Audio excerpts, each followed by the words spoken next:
दोस्तों आज की इस वीडियो में मैं आपको बताऊंगा कि लाल या सफ़ेद गोश्त सेहत के लिए कौन सा गोश्त ज़्यादा मुफीद है। गोश्त हमारी ग़िज़ा का एक बड़ा और अहम हिस्सा है।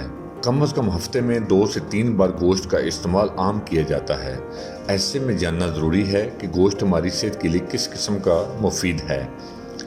ग़िज़ाई माहिरीन की जानब से गोश्त का इस्तेमाल तजवीज़ किया जाता है। गोश्त प्रोटीन हासिल करने का एक अहम ज़रिया है।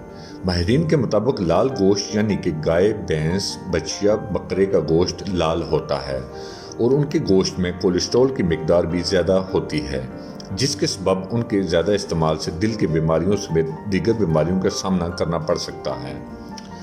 माहिरीन के मुताबिक सफ़ेद गोश्त जैसा कि मुर्गी, मछली और दीगर समुद्री ग़िज़ाओं में कोलेस्ट्रॉल की सतह कम पाई जाती है। इनके इस्तेमाल से बीमारियां जन्म नहीं लेती, बल्कि माहिरीन का कहना है कि मछली का इस्तेमाल हफ्ते में 2 से 3 बार लाजमी करना चाहिए।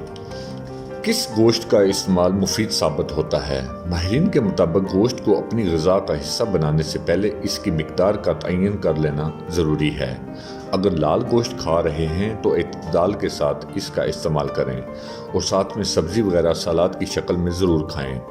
इस बात को यकीनी बनाएं कि लाल गोश्त के इस्तेमाल के दौरान इसमें मौजूद चर्बी अच्छी तरह से साफ़ की गई हो।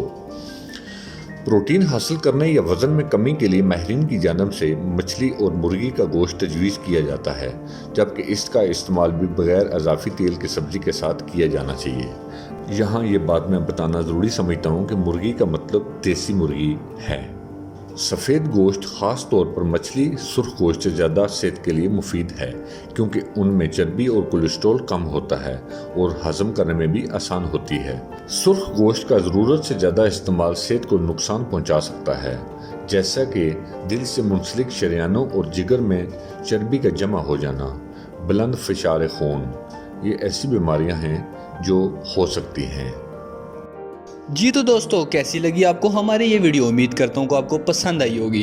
अपनी कीमती राय से हमें ज़रूर आगाह कीजिएगा। शुक्रिया।